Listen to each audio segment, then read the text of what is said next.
Cavaliers were down 0-2 to the Detroit Pistons and did not play very well in Detroit, just like they did not play very well in Toronto. And then over the next two games, especially last night in the second half, Donovan Mitchell, for the first time this postseason, just said, no, Detroit, you are not winning tonight. Scores 4 points in the first half, goes for almost a playoff record in the second half. The Cavs are now even this thing up at 2 games apiece. But the question becomes, can they win a single playoff game on the road? Yeah, that's what's been odd about the Cavs playoff run so far, is that we are, 6-0 at home now? 6-0 at home, 0-5 on the road. It really makes no sense. It's very rare that you see something like this. I don't know what changes between home and road, but for the most part, they've taken Jalen Duren out of this series. He really hasn't been a factor. By the way, on that note, I'm going to share with you this stat. This includes the Magic series. Jalen Duren in the regular season averaged 19 points a game. In the postseason, he's averaging 10 points. That's a 9-point difference. That is the biggest drop-off from an all-star in the same season from the regular season to the postseason since the common draft era, which dates all the way back to the 70s. I think I heard, correct me if I'm wrong, but I think I heard that he only had 1 rebound in the game last night. It sounds like Evan Mobley in game 2. They frustrated Cade Cunningham these last 2 games, but he had 2 rebounds last night. Okay. Like I said, I could be wrong on that, but either way, it might have been that he had 1 offensive rebound or something. Yep. But either way, they did frustrate Cade Cunningham, so I'll give them credit. But again, do I really trust the Cavs? Not really, because like we've said, they're such a Jekyll and Hyde team. They play really well at home, but they can't carry that momentum on the road.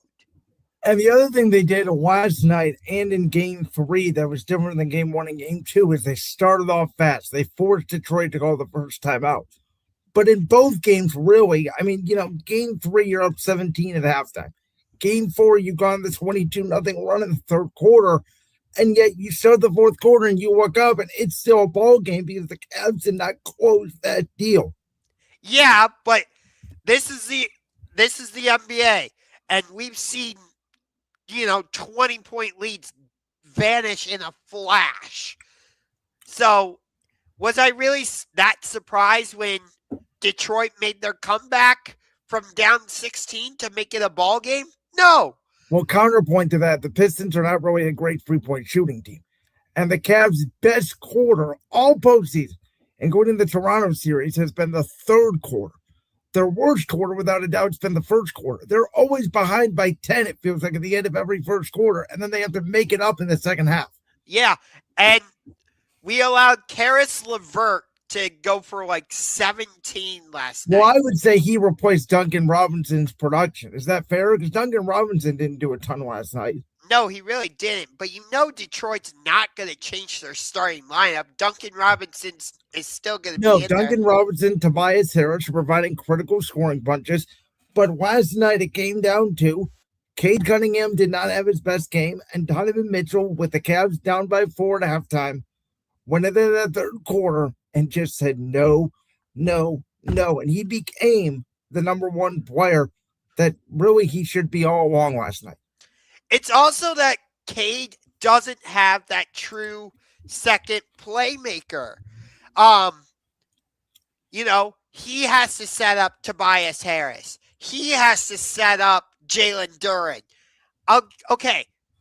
Tobias Harris, to a certain extent, can get his own shot, but it's still more so on Cade to set him up. And I thought in the second half to unlock Donovan Mitchell, what Kenny Atkinson did and made an adjustment, which was smart, was they used Harden to be that primary point guard and set Mitchell up off the ball. Yeah. And I'll give Dean Wade his credit. He's frustrating Cade, which Well, he's doing his job on defense. I do not want him touching the ball on offense.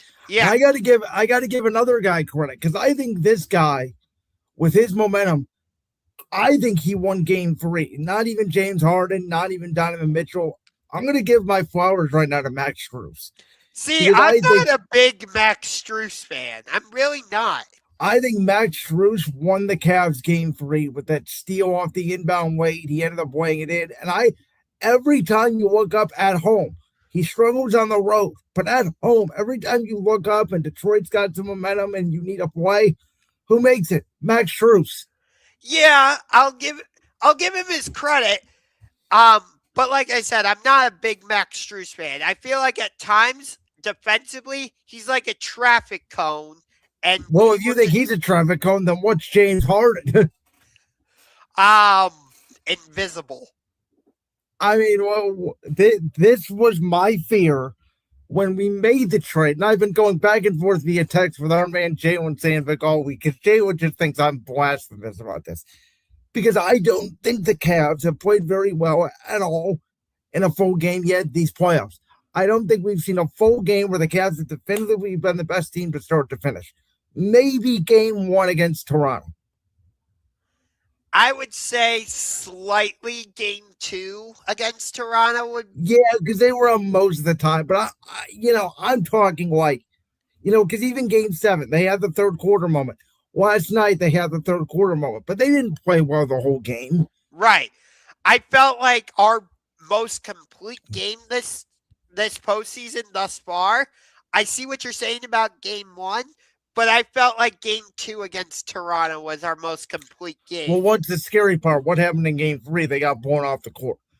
And if this series truly is going to be like the 07 series where the Cavs fell down 0-2 and then came back and won in 6, what is going to be our Game 5 LeBron scoring 25 straight points moment?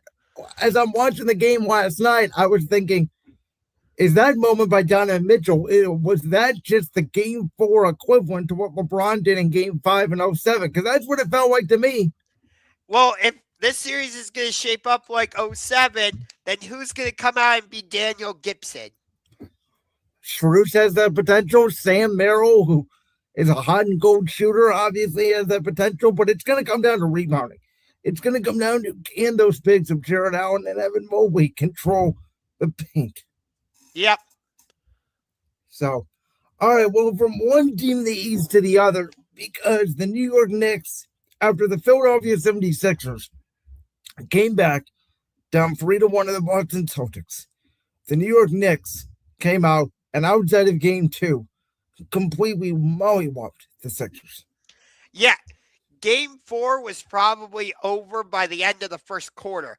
I think they went 11 of 12 on 3-pointers in that first quarter. I would say Game 4 was over about 6 minutes in. What's honestly nuts, and it's not just with this series, it's also from the last time New York and Philadelphia played each other. Xfinity Mobile Arena sounds like Madison Square Garden. Like, I'm watching the game and I'm like, is this a 76ers home game or is it a Knicks home game? So last year in the Eastern Conference, Josh, we saw the coming of age of Tyrese Haliburton.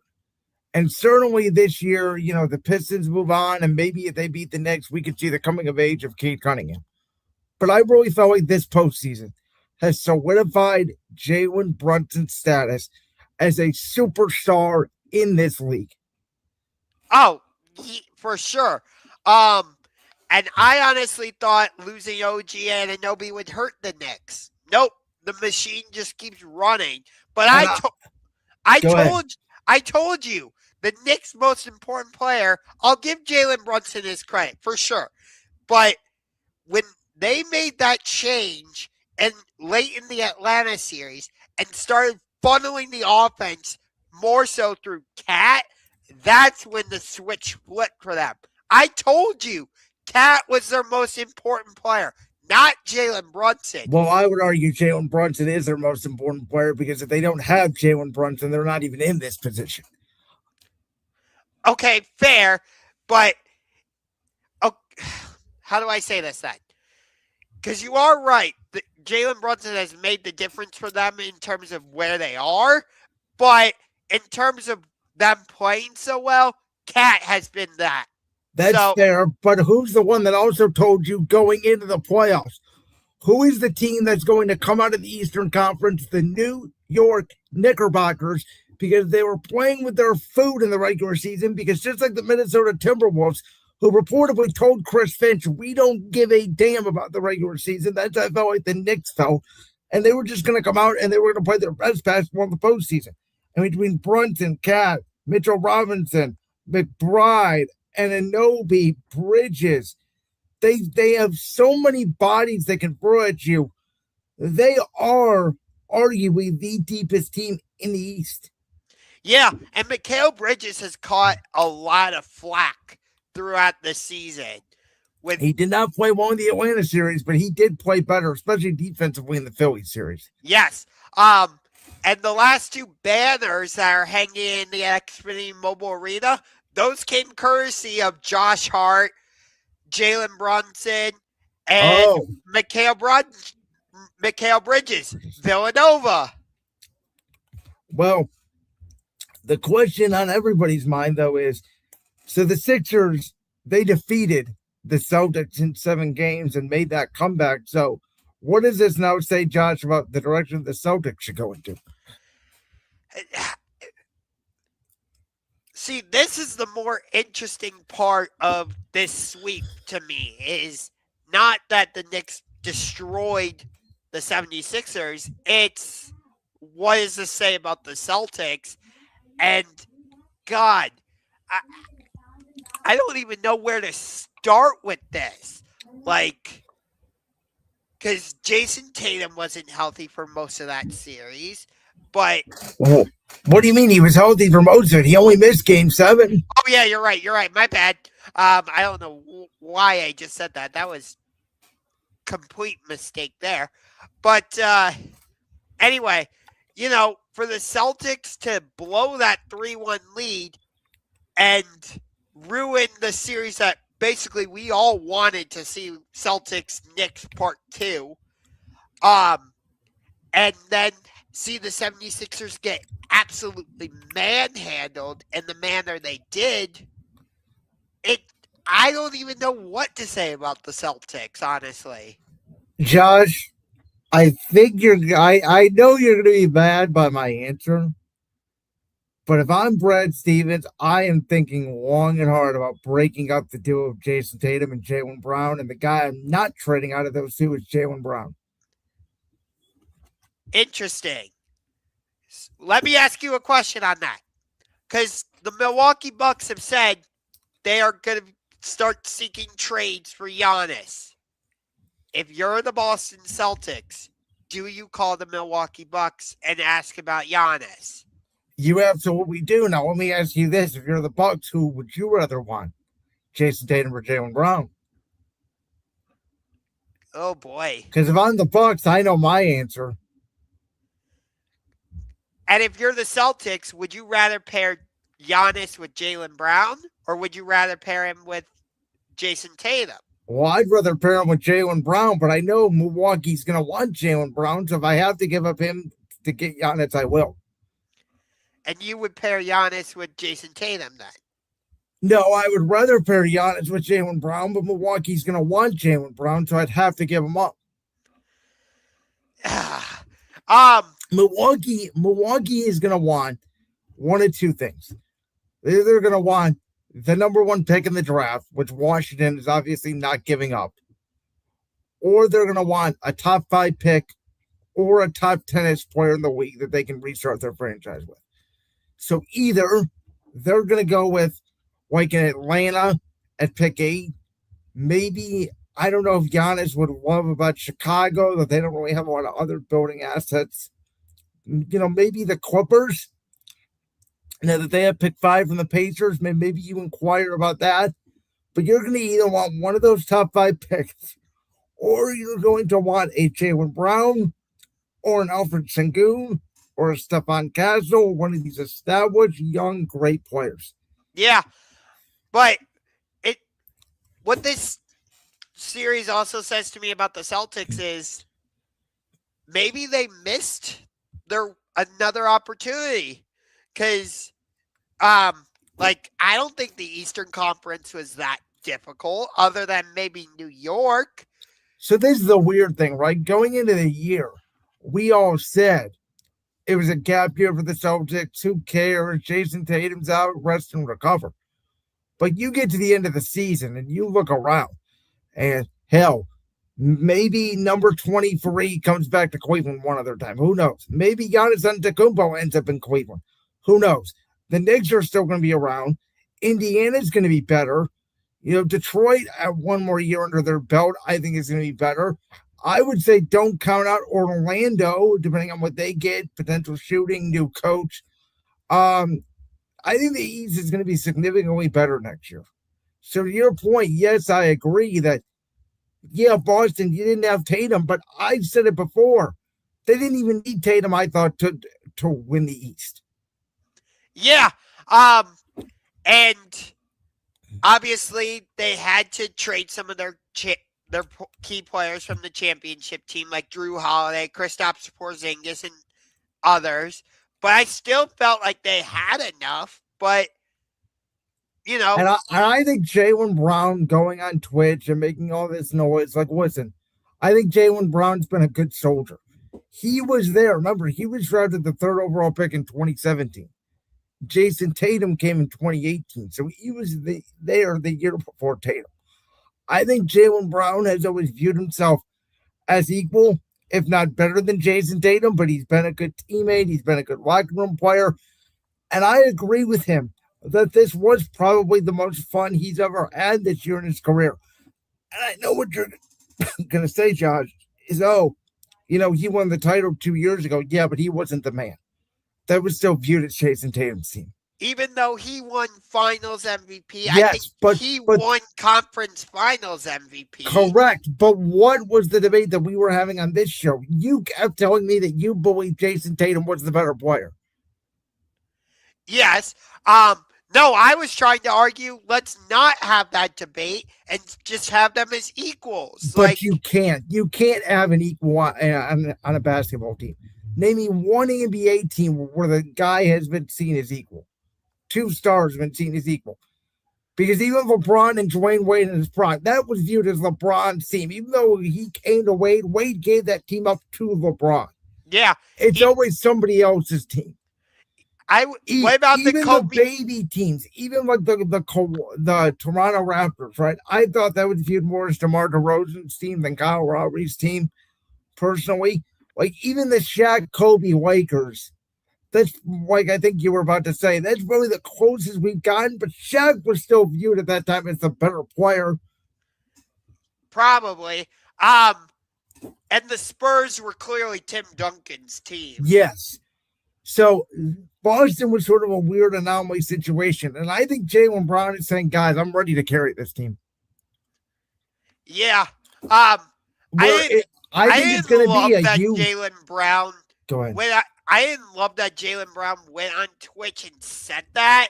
I understood it, but I didn't love it. It just didn't quite sit well with me. Well, I think it's, hey, I've been here for 10 years. I won my championship. It's very similar to A.J. Brown, right? I won my championship. Now I want my money. I want to be the guy. We'll see what the Celtics do. This offseason is going to be very telling for them. Speaking of the offseason, Josh, this offseason, just like it was almost 8 years ago, could be another offseason where it's the offseason of the king. Whether you think about him as the GOAT or not, number 23, LeBron may have played his last game as a Laker. Hell, he might have played his last career game in the NBA last night, and we don't even know it. He's made no indications that he's going to be retiring, but who knows? Well, first of all, I don't think LeBron wants to go on a retirement tour because unlike Kobe, LeBron's body has not broken down on him. I think LeBron is going to wake up one day and say, that's it, I'm done. I don't think he's going to go, this is my last year. Because like Brady at the end, when you're so good at something, you don't know when to stop because you're so good at it. Your body will tell you. Yeah. And the Thunder, they've done this to players before. I think Duncan's last game was against the Thunder. Well, by the way, I'll tell you this. This series was so lopsided. I am dead serious when I say this. I don't even think Gilgious-Alexander had to play a single minute in this series, and I think the Thunder could have swept him. Well, then. But yeah. That's how far behind I think the Lakers roster is to OKC. So, LeBron, if you want to come back and enjoy family life, sure, go back to the Lakers.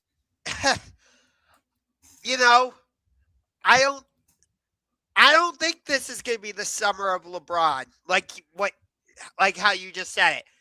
I don't think he's the top prize, especially with all the Giannis stuff. That's the bigger story. I think he'd be a top prize for two teams. Number one is obviously our Cavs. I mean, without a doubt. I don't care that Donovan Mitchell was here. I'm sorry, this would be LeBron's team again.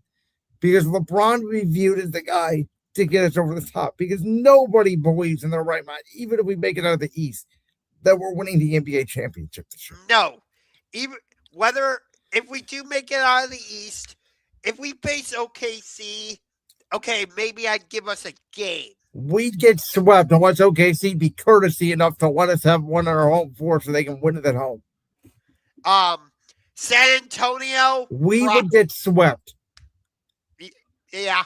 Minnesota. We would get swept. I think Minnesota, it would be more like a 5-game series. Okay. I mean, I'm not here to debate. Anyway.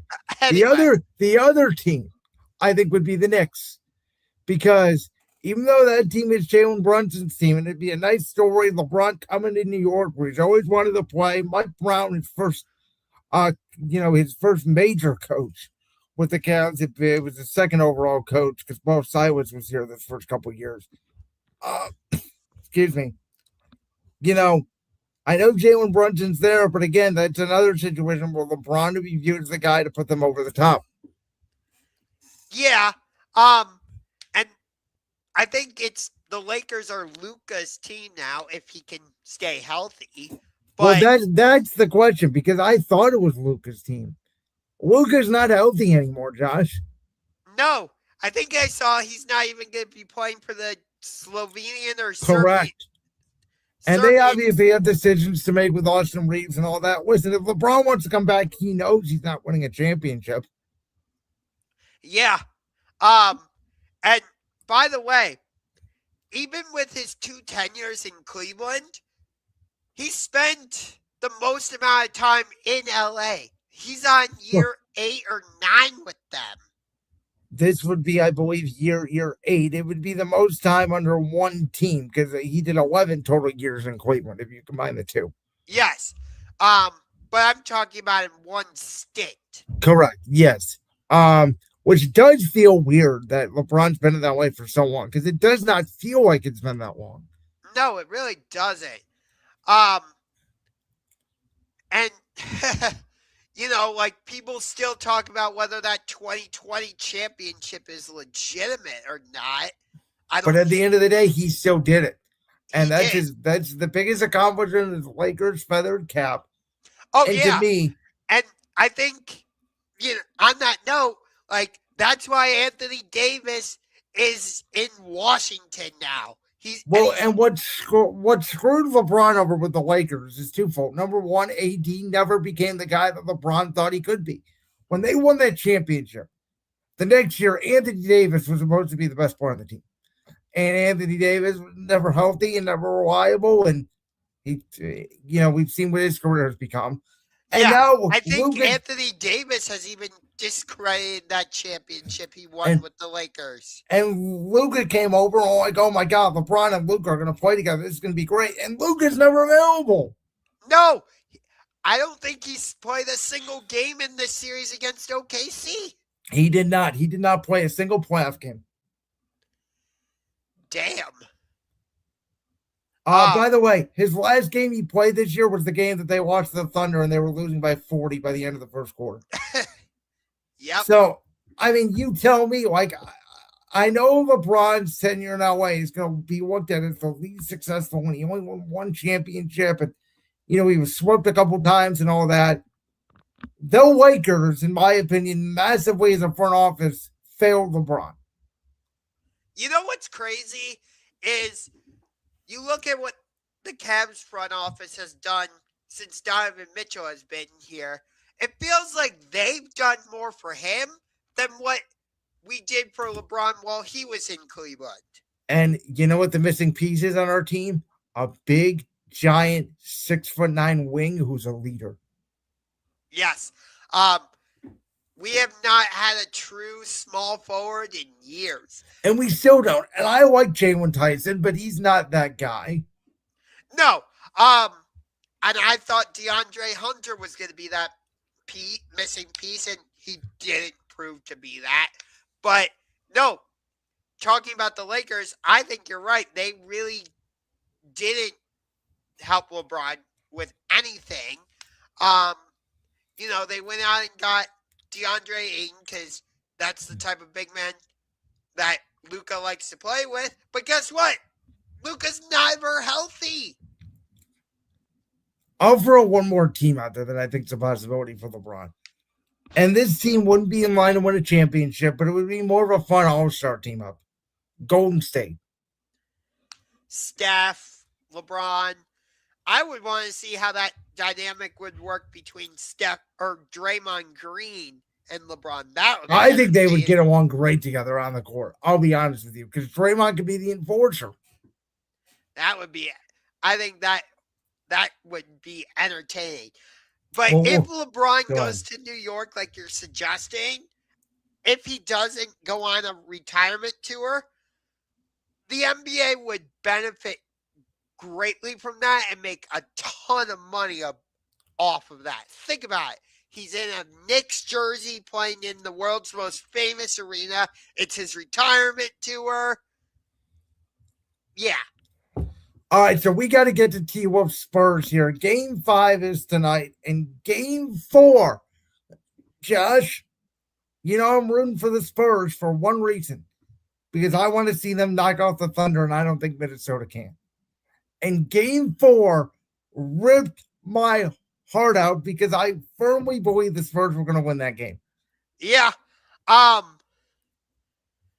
Of course, the big talking point coming out of that game was Wemby delivering that elbow. Which the NBA is extremely soft, by the way. Listen, was it a flagrant 1? Yes. Probably. Was it a flagrant 2? Absolutely not. Thank you. No way. Naz Reid embellished that. Like, what do you want him to do? Well, I take it as they're fighting for the ball, and Wemby just goes like this, get off me. And delivers the elbow. I didn't see any malice or intention behind that. I mean, yes, it was above the neck, but...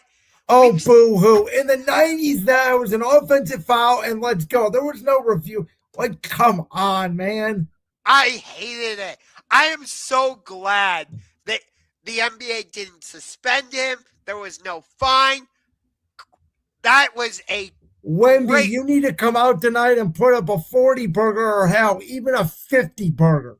Make a statement tonight. What I do want, I'm not saying the Timberwolves need to retaliate and like punch Wemby in the face or anything like that.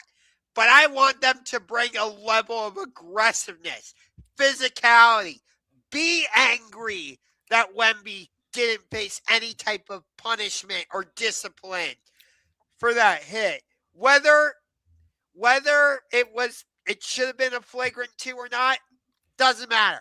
I want the Timberwolves to come out tonight and be angry. Like, chip at Wemby a little bit. Again, not like cause a scene and have benches clear. That's not what I'm saying. But try to get under his skin a little bit. So I think really since game 1 ended, outside of the fourth quarter of Game 4, San Antonio's outplayed Minnesota every quarter of the series. Yeah. Like the Spurs to me are the better team. Like Minnesota's wins have been close. San Antonio's wins have been relatively blunt, especially in Game 2, obviously. Yeah. And San Antonio really should have won Game 1, to be honest with you. But, But now they're not. And you know what? Anything can happen. And I believe this to be true about Cavs Pistons, and I believe this to be true about this game. Whoever wins Game 5 in both of these series that are tied 2-2 will win both series. Well, and by the way, both of those series may go 7, while the Knicks and the Thunder are sitting at home for 8-9 days resting. Yeah. I know we're talking about T-Wolves Spurs, but I want to get into this. You have to think about this. Like, both the Knicks and the Thunder swept their respective series, and now they get to just sit back, put their feet up, and watch the Cavs and Pistons duke it out. If you're the Knicks, and if you're the Thunder, you get to watch the Spurs and Timberwolves duke it out. Like, if you're I think if you're the Knicks, you're probably rooting for Detroit just because they have lots of offensive firepower. And if you're OKC, you're 100% rooting for Minnesota. Yeah, but again, if you're the Knicks, I think you'd rather play the Cavs because the Pistons proved to be a really bad matchup for the Knicks. Since when? Did you not watch the regular season series? Does the regular season even matter? Detroit owned New York. Does it matter? I think New York wants Cleveland because we don't present the defensive physicality that Detroit does. No, but do the Knicks have two guys on the perimeter that can stop both Mitchell and Harden potentially? Do we have anybody that can stop Jalen Brunson? Yeah, we do. Do you really trust Dean Wade to do that? He's doing it on Cade Cunningham. I think Cade and Jalen Brunson are very similar players.